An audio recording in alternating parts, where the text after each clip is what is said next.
Good afternoon, everybody. How's everyone doing? Doing well? It's been a long day. You know, we were just chatting a little bit about, it's nice that daylight savings has kicked in. I don't know about you, but I had a rough time. You know, when it was dark at 4:30, 5 o'clock, it was just killing me. I think last night the sun set around 7. I was like, oh my God, this is why I live in Southern California, right?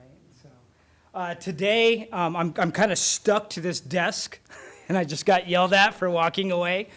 I will do my best to stay close to the mic. I do have a tendency to walk around, but I will do my best. So today, I'm going to be talking to you about securing against phishing and malware, and really, ultimately, talking about zero trust. A lot of us have heard that word.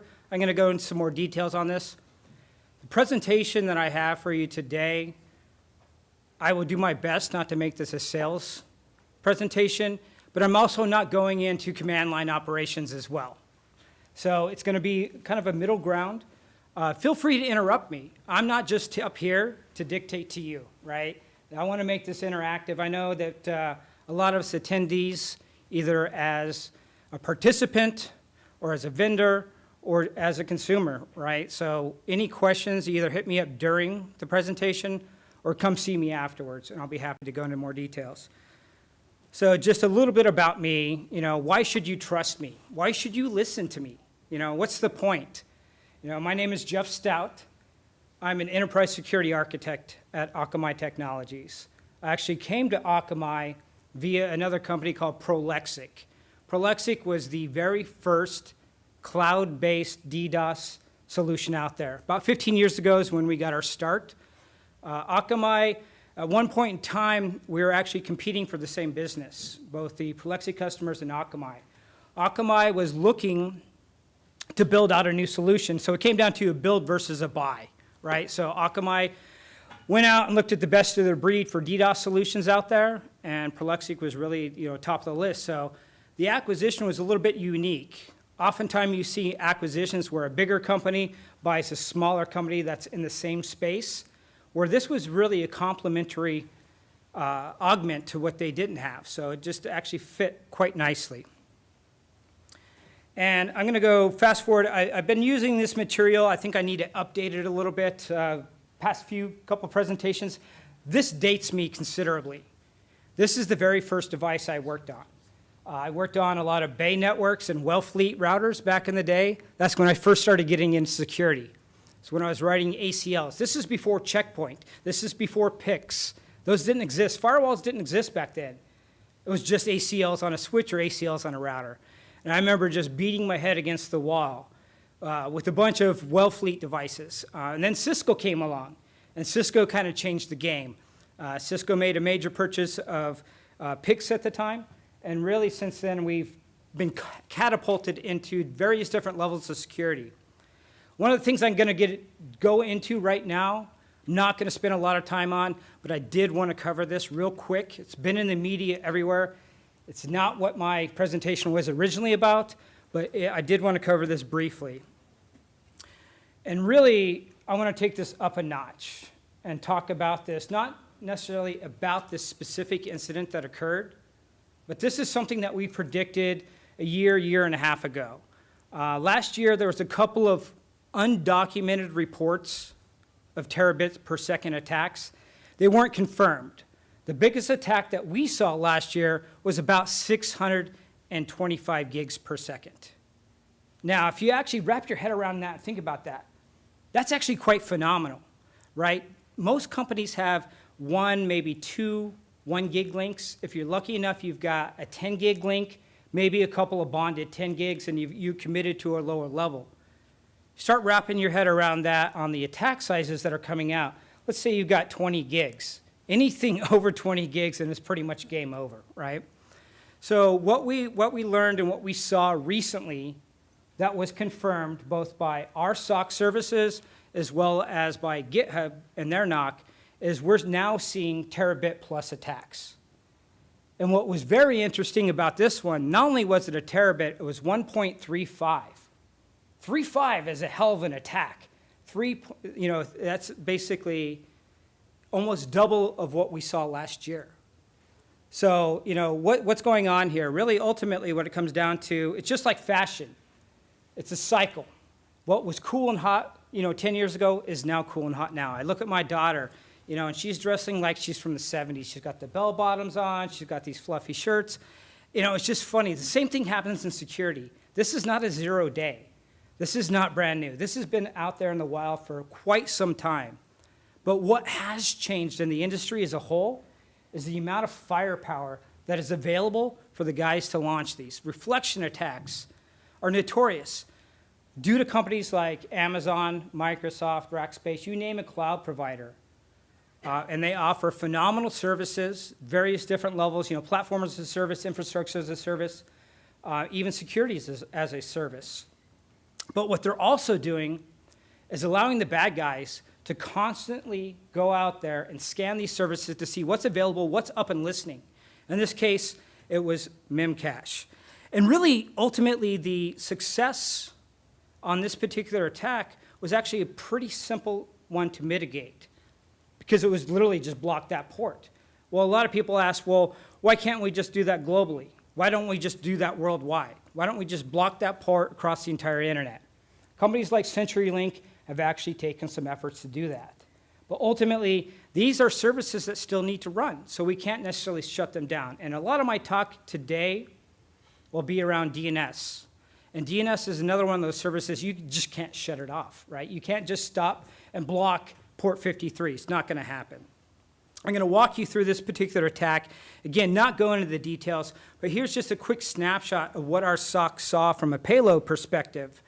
And really, what was interesting in this is as this attack was going on, we saw it numerous days before it actually happened, as well as after. In almost every major event that we see out there on the market, we're going to see reconnaissance. You're always going to do the recon before you actually do the attack. So we saw this attack several days before it was actually hit. We actually had mitigation services in place prior to the event. And really what I want to, the point I'm trying to make here is oftentimes you hear about these big events in the media.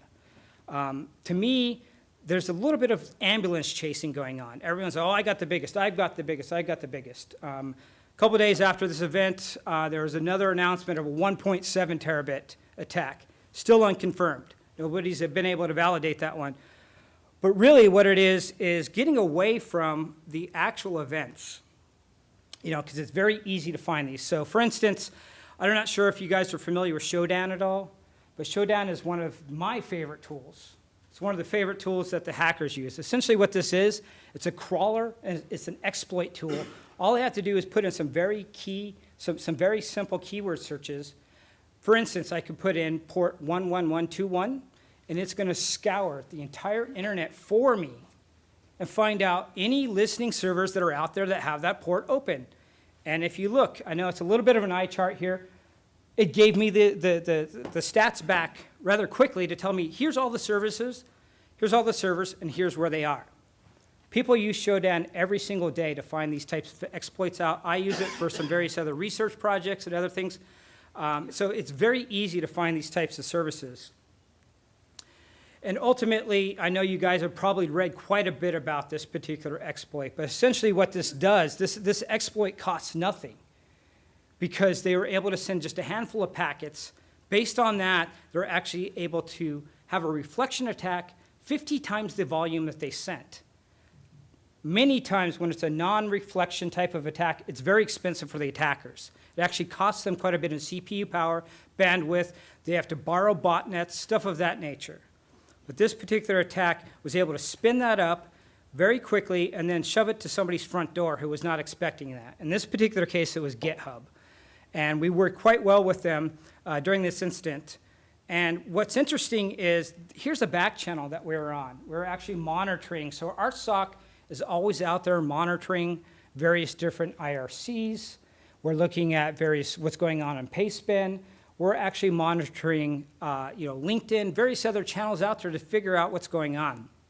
As you can see, there's various different stress testers out there that are available to use for a handful of Bitcoins or a credit card.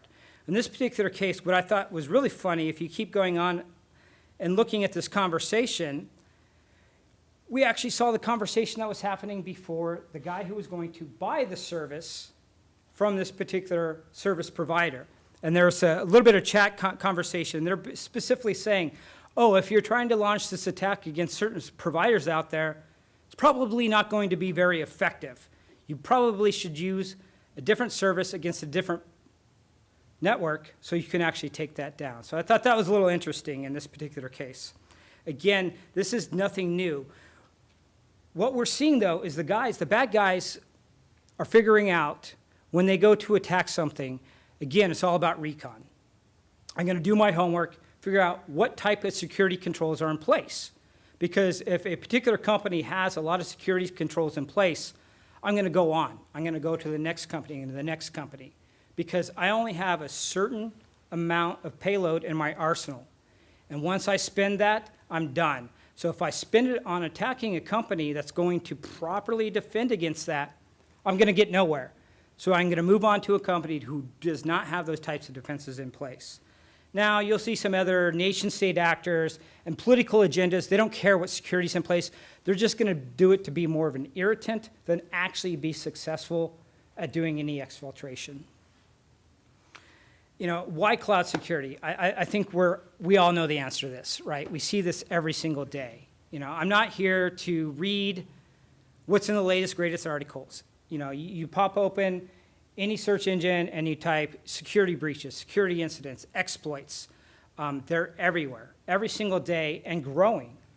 You know, the buzzword right now is Internet of Things, and it's becoming a reality. We talked about this 10 years ago, and people said, oh, that's cute, that's quaint.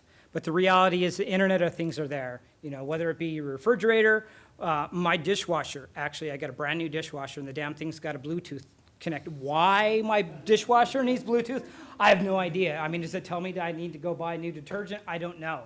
But for some reason, I had to go in, and it actually took me a very long time to figure out how to disable that because they don't give that. So what I ended up doing, I found out it was actually running a small Android kernel. I exploited the kernel. I didn't actually go through the UI of the interface because they didn't give me an interface. So granted, I'm educated and I know how to do that, but it's not that hard because all the code that I found was on Pastebin. I didn't have to come up with this myself. I literally Googled the type and model of my dishwasher out on Pastebin, and somebody had already written code to get into the system. Why, I don't know. But essentially what it comes down to, it gives me the ability with all those devices to actually start putting Mirai was a great example. You know, last year there's still tons of Mirai variants out there. You know, and all it takes is, you know, 1 million dishwashers and you're done, right? If you got that exploitable code and now they're on your Wi-Fi home network, now they're part of the problem. You know, one of the things that I do, this is probably, you know, the best part of my job, is I get to come out here and evangelize about security. I get to talk to everyone from, you know, the CISOs, CEOs, all the way down to the actual folks that are implementing these types of changes. But really, the shift has to come from the top down. You know, we have to approach this a little bit differently. We can't just be at an operational role. We have to take this from the top down and figure out how are we going to address these types of problems. You know, there's a lot of misperceptions out there. You know, a lot of people have a concept or an idea of what security is or how it should go, but it is changing. I'm going to do my best to stay away from graphs and pictorials, but it's hard to do an actual presentation and tell a story without something to back me up. But this one I found interesting is that even though people are aware and know that there's a problem and they're doing their best to be proactive, oftentimes the thing that I see the most is budget. Budget's always an issue. But even when budget isn't an issue, I talk to a lot of other folks out there and ask them, what's your biggest challenge?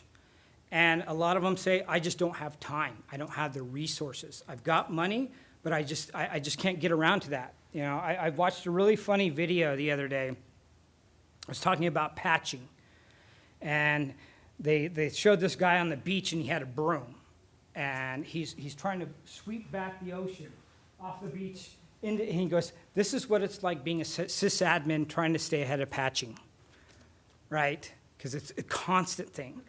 So one of the things I'll be talking about a little bit later in my presentation is, rather than focusing always on the patching and fixing what's on the inside, what about perimeter defense? Actually monitoring and understanding what's coming into your organization and what's leaving your organization, right? There's the concept of virtual patching.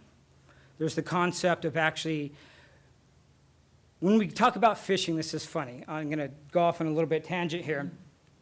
This is not a class to educate everybody on the whole techniques around phishing. We all know they exist.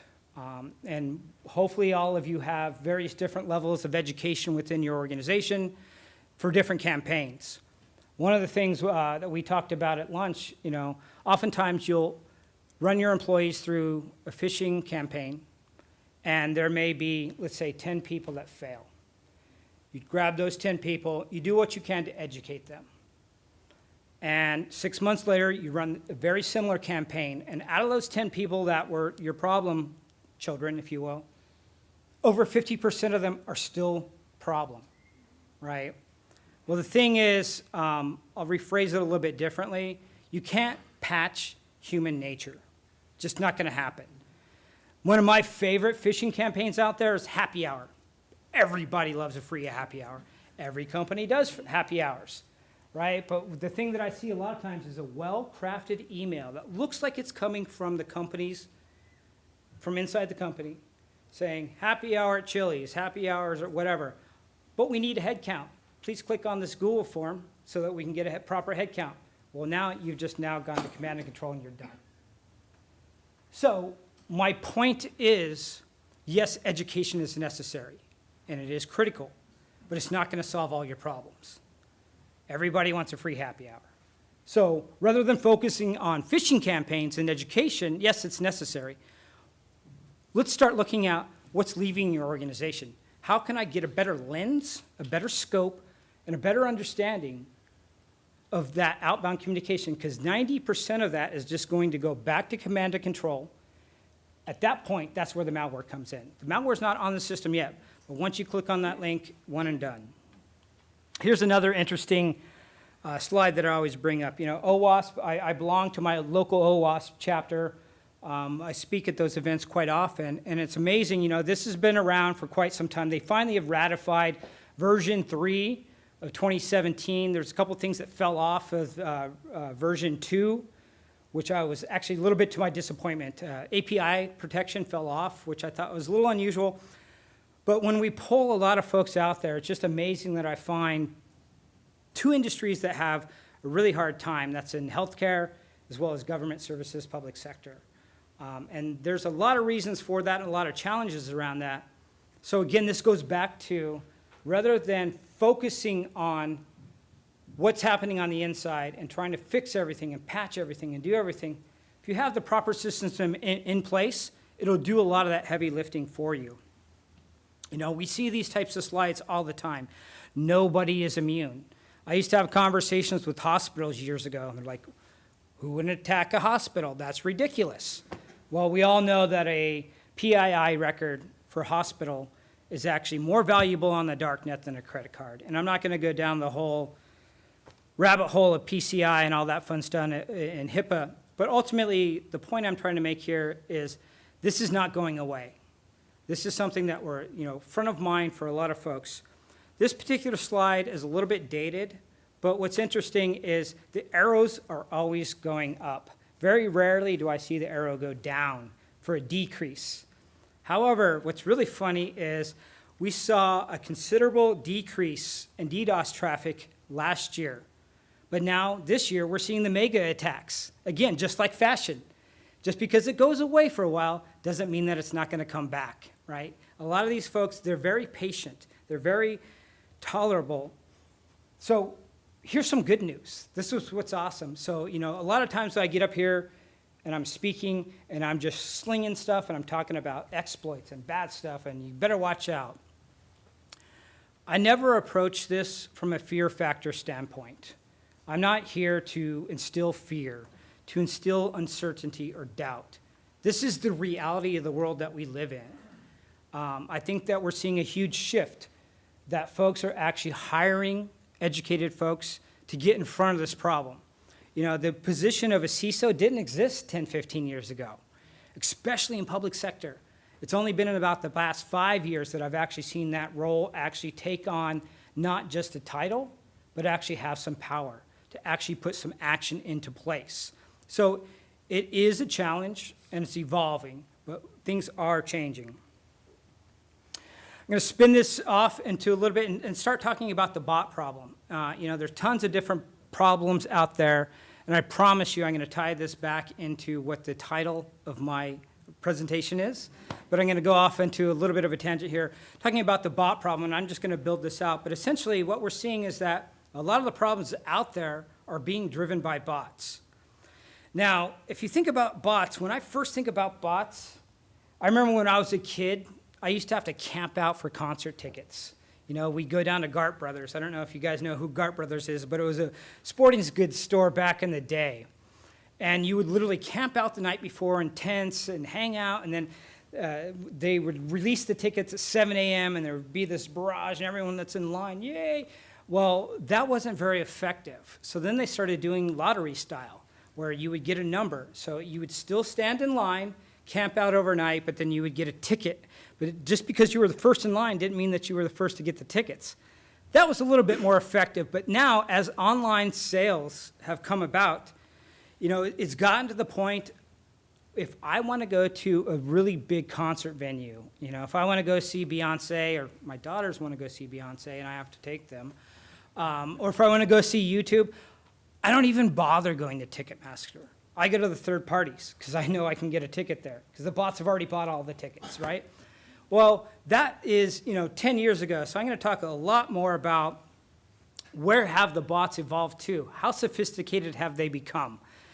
And, you know, what's interesting is the bots themselves now are pretending to be humans. The bots themselves, there are frameworks out there for a bot. And if you look at this, the little highlight here, I can change my user agent. I can change my user type.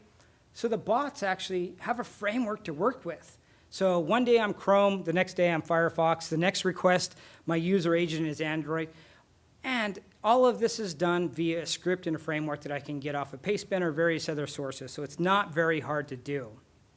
What I'm seeing, though, is, I'll say it, Google's becoming part of the problem, you know, with the headless browsers. This is an interesting one. So now Google has the ability to go up and set up, you know, remote proxies. And this is one of my favorite ones, Puppeteer. I don't know if anybody's played with this one, but this is another way, another layer to anonymize yourself. Thank you, Google. So now it's even more difficult for me to fingerprint and find out where those bot networks are. But, you know, with the right tools in place, it's very easy to detect. You know, why would you want a headless browser coming to your environment? Normal users, the folks that you want coming to your website, they're not going to go into their laptops or their Android devices or their iPads and manipulate this. They're not going to install all these tools because that's just not in their nature. The bad guys are the ones that are doing this, right? So it is very clearly, you know, we're seeing more and more and more of this type of traffic out there every single day. You know, and I'm going to talk a little bit about, you know, before and after mitigation. You know, what does that mean? Because, you know, I can sit here and I can talk about this all day long, but the reality is, where does the problem stop? And that's really what you need to have in place. And here's just a quick pictorial incident, and I'm picking on behavior anomaly.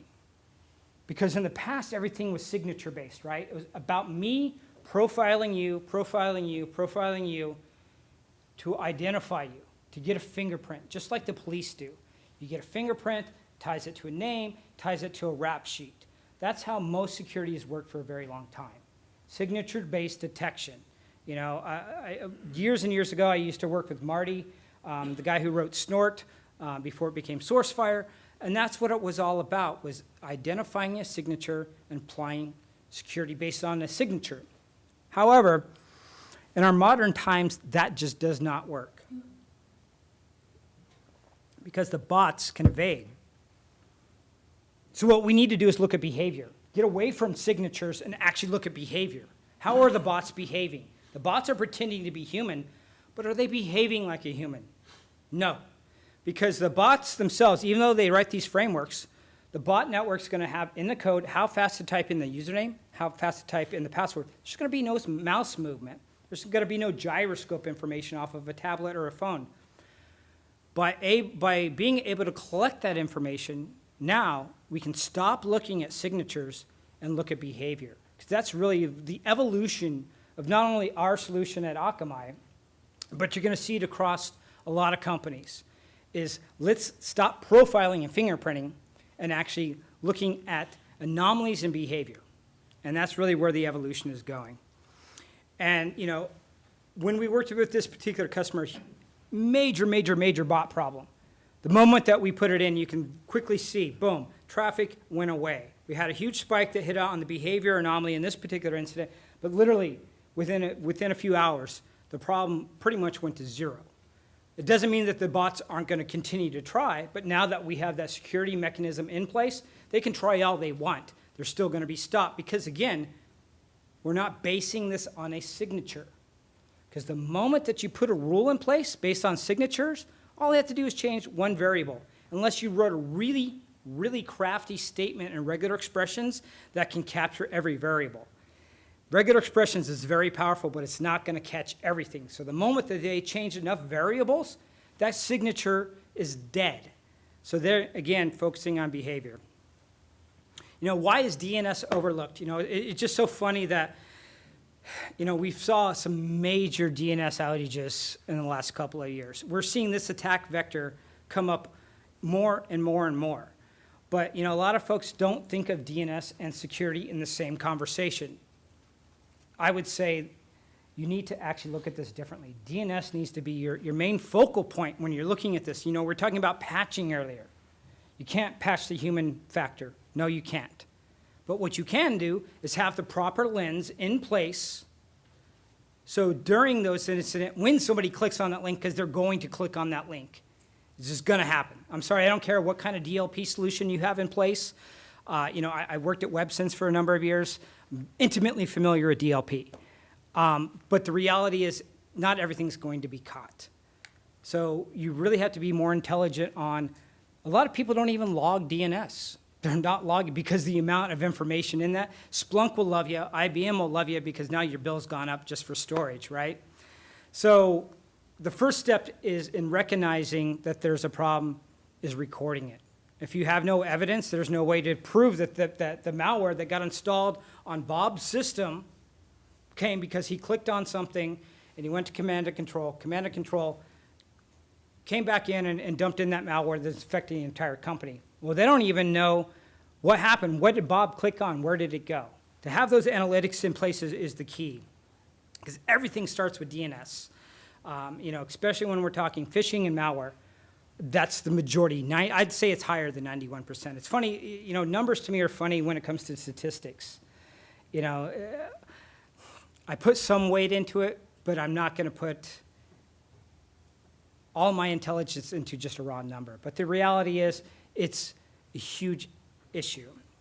Malware. I mean, I literally could talk all day long about malware and the various different variants. We saw it with the WannaCry 2, you know, Spectre. You literally, there's probably 50 variants that came out just in the last 12 months. So I'm not going to go into the details, but really what I was talking about, it's all about visibility. If you don't have that visibility, if you don't know what's going on, then how are you going to solve that problem?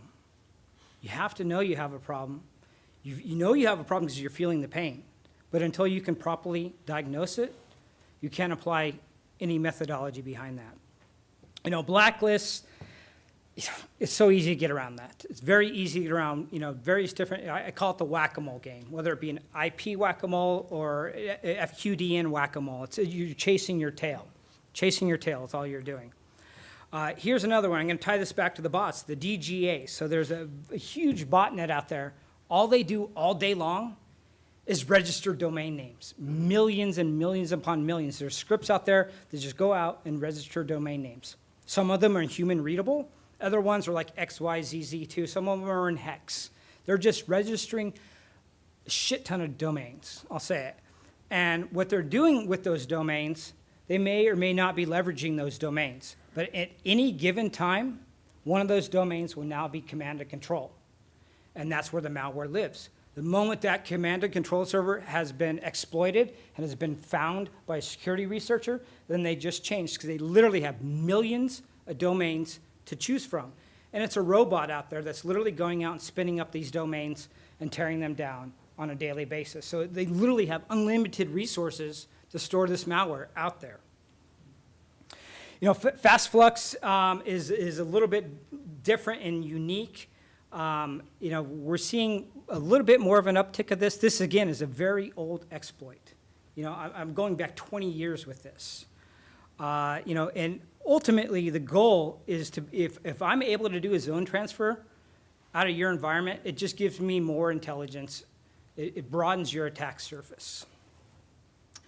You know, and really, what it comes down to is how do I prevent users, good legitimate users, from doing something stupid? You know, it's not always that they've been tricked or fooled.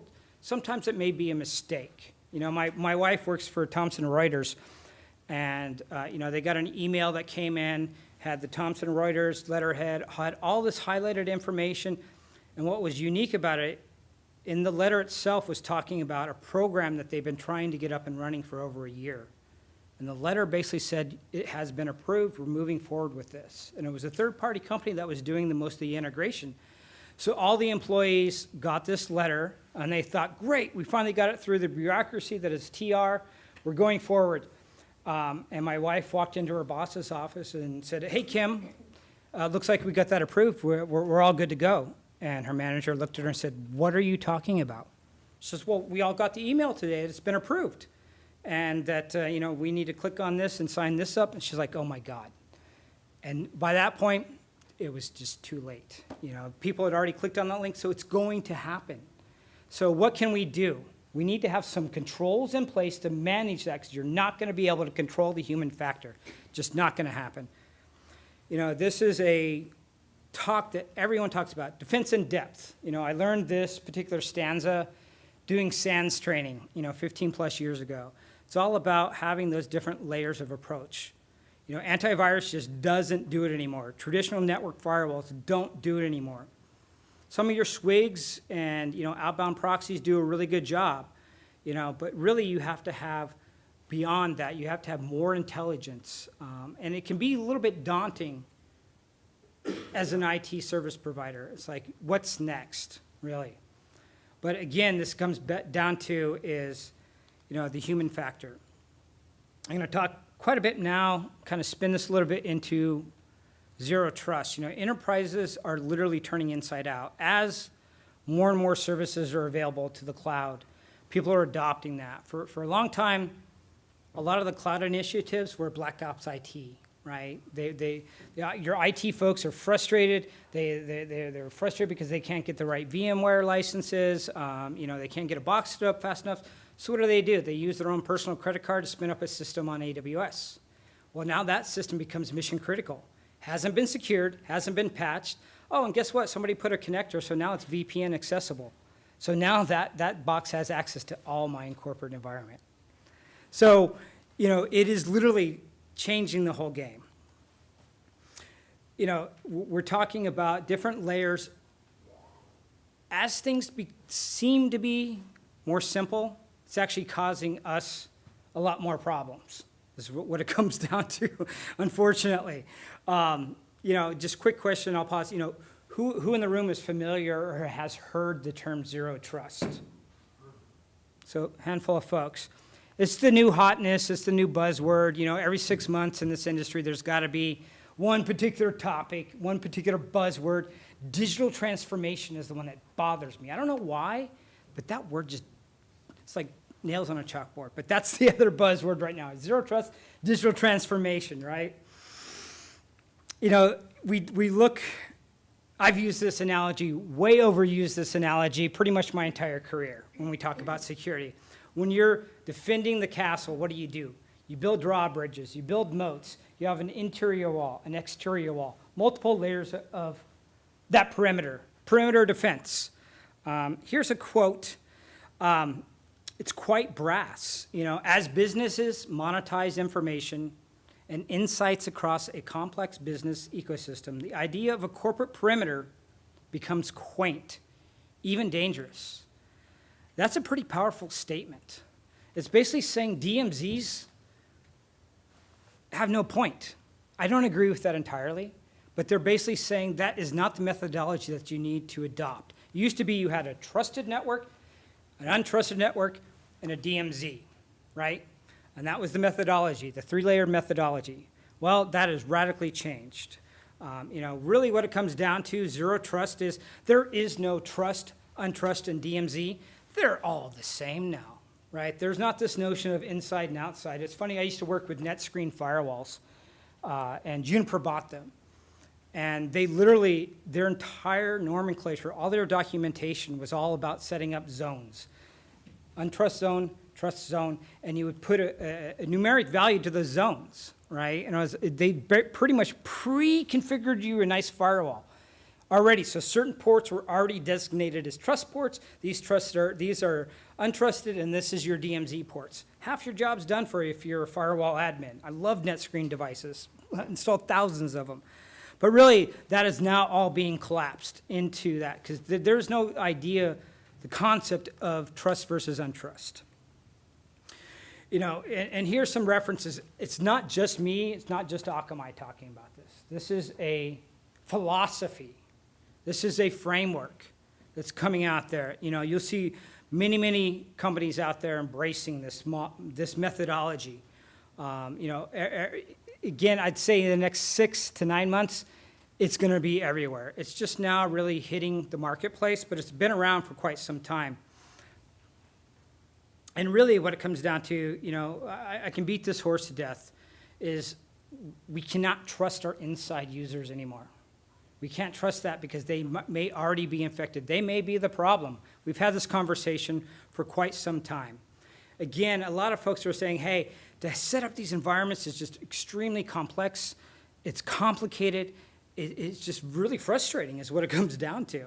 So really, we need to get to a simpler, safer way to handle this, right? And the way to handle that is not buy a bigger box, right?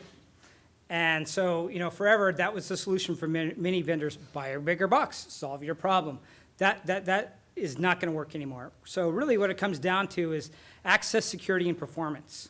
Because a lot of times, as a security guy, the thing that happens is we get yelled at because now performance is crap. Or I can't get to this, I can't get to that. So we also need to be cognizant, especially with the power and the speed at which things are moving today. We can't actually sacrifice performance for security. We can't do that anymore. 10 years ago, 15 years ago, that was commonplace. We can't do that anymore. So we have to have that not only secure, but we also have to have the speed in which to adhere to that. Really what it comes down to is what do you trust and what don't you trust? Well, don't trust anybody. Is really what it comes down to, short answer. And how do you do that? How do you get to a point to where if I'm not trusting anybody, how do I give them access to what they need? That's, again, by putting those perimeter defense layers of security in place, validating everybody, validating especially the CEO, right? Because sometimes they make some mistakes too, right? All the way down to those third-party, contractors, developers, QA, whoever that may be. Treat them all the same. Granted, give them different layers of access inside, but treat them as the same. Again, old methodology. Users and apps inside, so it's trusted. Put a wall out there, threats remain out there. It's not the reality anymore. We're seeing this in every mechanism. This is the cloud initiative. Everybody's moving in the cloud. Cloud first is the other buzzword, right? So we're seeing a lot of this, especially remote workers, is becoming more commonplace. It's not always third party. They may be badged employees, but they just happen to work from home. Well, do you want to give them access to the network? Or do you want to give them access to the application that they need to do their job? I would say the latter. Because what happens with a lot of VPN solutions and various different what's not DLP, but what's the word? Like a Citrix type solution, right? Once you're inside the network, now you've got an IP address that's on the network. That's bad. So why don't you just give them access to the application? You don't even need to give them a layer 3 IP address to get access to that, right? everything's over 443. Now you're nice and secure. And I can talk about that one all day long. And I'm going to fast forward because I'm already out of time. And again, this is really going down to the first layer is visibility. Having that visibility, because if you don't have that visibility, you don't know what you're up against. And really, it's all about having that intelligence, because if you don't have that intelligence, you can't act upon it. You have to have actionable data. First step, collect the data. Second step, make a plan. Third is actual actionable response to that. Now, here's just a couple of quotes. Again, I don't want to stand up here and dictate this to you. This is something that's being embraced across the industry as a whole. This is something that a lot of folks out there have gone full force into adopting this model. You know, we're adopting it here at Akamai, not just as a solution as a service, but using it ourselves. You know, this is the big problem that we had as a corporation. You know, everything that we had all these access, overzealous amount of access to our inside because that was trusted. We've spun our head upside down, or I completely screwed up that analogy. But ultimately, you know, we're embracing this as well. We're not just selling this as a solution to you. We have a lot of folks out there that are going out on a roadshow, including myself, just talking to people, because really, the framework is there, but what we need is your feedback. What are your pain points? What do you need out of this? It's great to talk about frameworks and concepts and theories and philosophies, but how can I actually make this work for me? That's where we need your feedback, because we have a good idea of what we think that we want to sell you, but the reality is, when you're in the trenches, you know what's going on day to day. You know, I love my guys in product development, smart as hell, but sometimes they think that they can think for the other person. Doesn't really work. So I'll wrap it up with this. You know, really what it comes down to is, you know, casting a wire net to catch more use cases rather than react to a specific incident. Oftentimes we're chasing our tails on incidents, but if you can have the stuff in place proactively, you're chasing less of those incidents, you're doing less ambulance chasing, less issues that are happening, less hair on fire. You know, get in front of this. And I apologize, this is my attempt at embedding a GIF into a PowerPoint. I don't know if it worked. Oh, yes, it did. Okay. That was like 5 hours worth of work. PowerPoint and I don't get along too well. So again, I don't feel like I want to stand up here and just preach to you guys. So, you know, come pull me aside. We do have a booth out in the lobby there. You know, come talk to us about this concept, this idea. If you're already in this, adopting this, you know, come talk with us and see how we can leverage some of these solutions for your systems. You know, because really what it comes down to, you need to have an effective kill switch everywhere within the chain, not at just one layer. So that's all I had today. Thank you.